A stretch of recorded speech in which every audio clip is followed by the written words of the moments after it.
The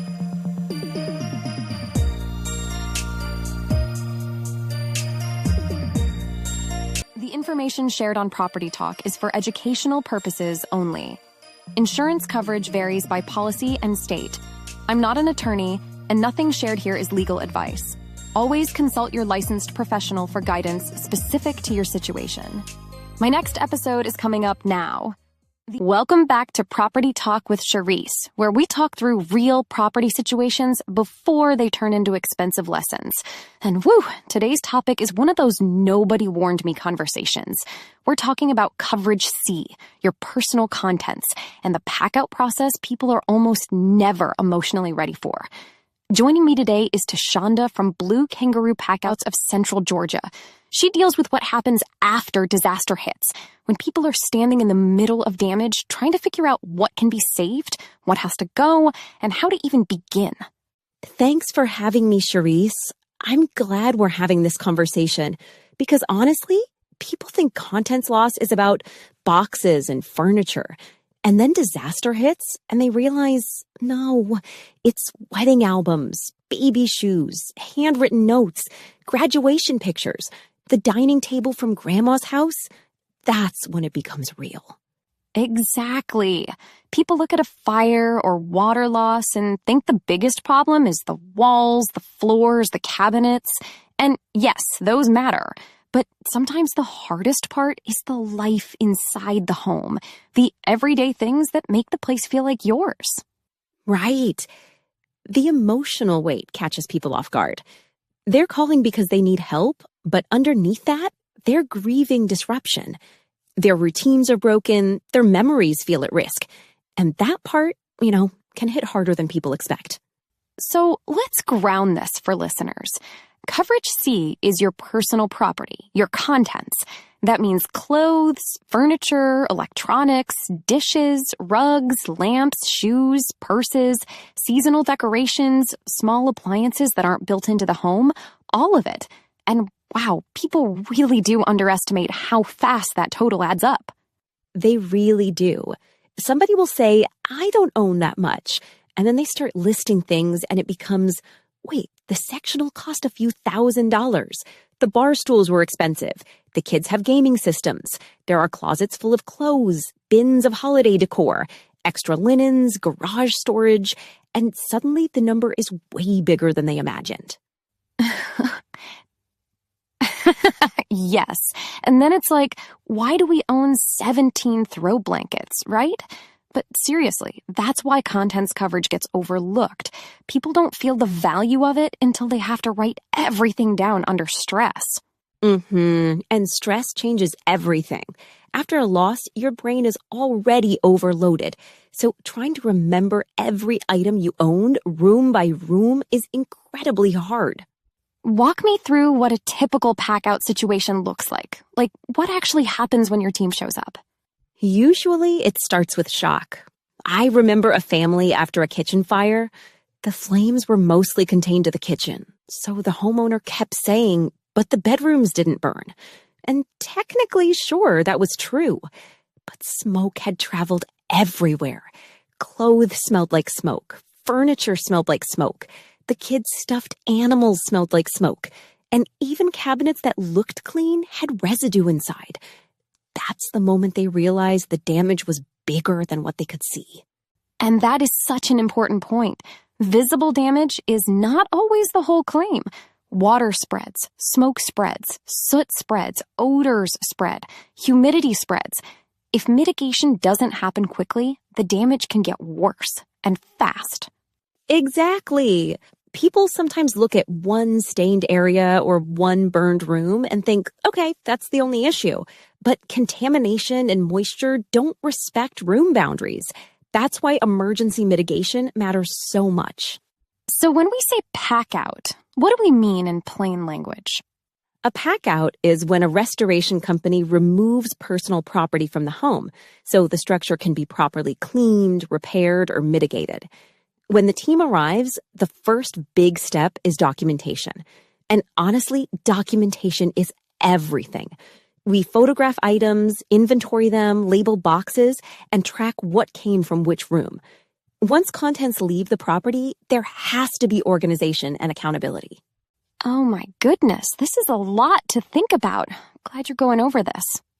Yeah, then items get sorted. Some can be cleaned and restored. Some may need specialty cleaning. Some, unfortunately, may not be salvageable. And for homeowners, that sorting process can be really emotional because now it's not abstract anymore. It's like, wow, my whole life is being wrapped in bubble wrap. That line right there. Because everybody talks about rebuilding the house, but not enough people talk about the shock of seeing your normal life interrupted. You know where your coffee cups are. You know what your home smells like. You know what's in that hallway closet. Then suddenly there are bins, labels, lists, and strangers carefully inventorying your life. That's a lot. It is. And I think homeowners need permission to feel overwhelmed. Being emotional during a contents claim does not mean you're being dramatic. It means you're human.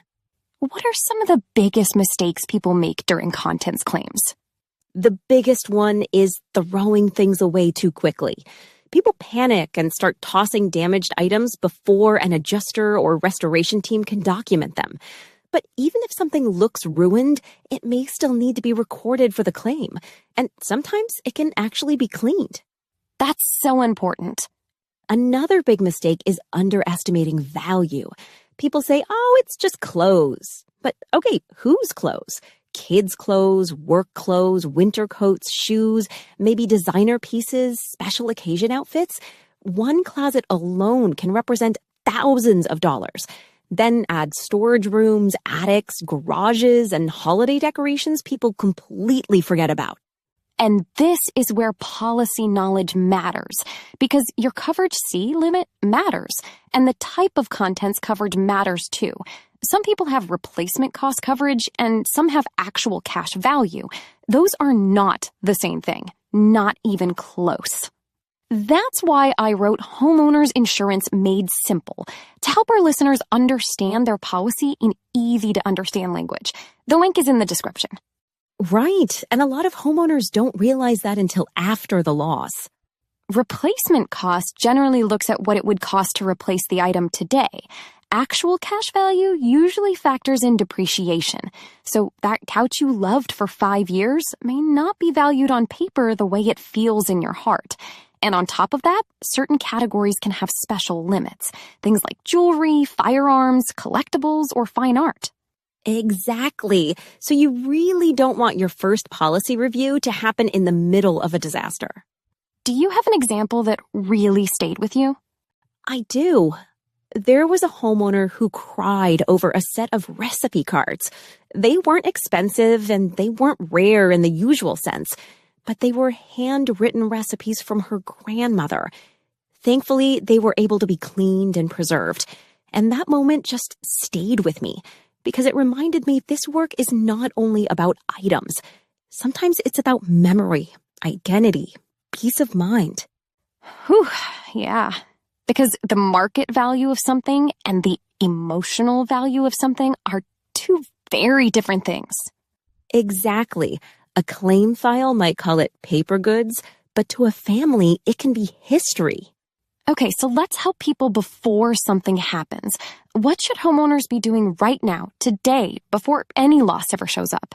Take inventory now. Please, please do not wait. Go room by room, open drawers, closets, cabinets, storage bins. Record what you have. Take photos and videos. Because after a loss is the absolute worst time to try to remember everything you owned. Yes, I tell people all the time, do a slow video walkthrough of your home. Don't rush, open the closet doors, show the shelves, capture model or serial information when you can. Narrate what you're seeing, because under stress, you will forget things you use every single day.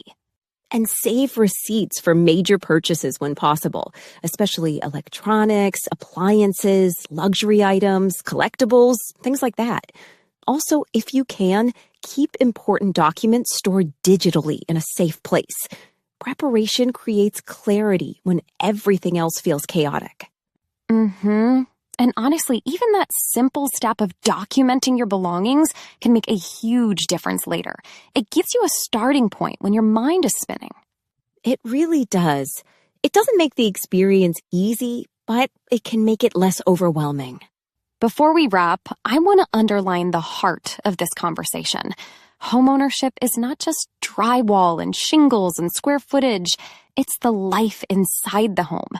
It's the objects that hold routines, memories, milestones, and comfort. Yes, and if someone listening ever goes through this, take a breath. The process can feel like a lot because it is a lot, but you do not have to navigate it alone. That's such a good note to end on. So, listeners, don't wait until the house smells like smoke, damp materials, and panic to start learning your policy. Review your coverage C. Understand your limits. Know whether you have replacement cost or actual cash value.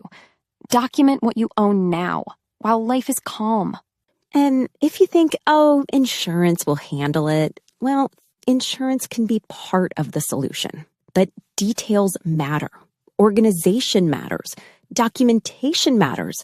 Acting early matters. Absolutely. If this episode helped you, share it with somebody who needs this reminder. Because, yeah, the structure matters, but the contents matter too. Protect the life inside your home. If you need quality packout services in McDonough, Georgia, or the surrounding area, you'll find Blue Kangaroo Packouts of Central Georgia's link in the description. And until next time, stay safe and stay insured.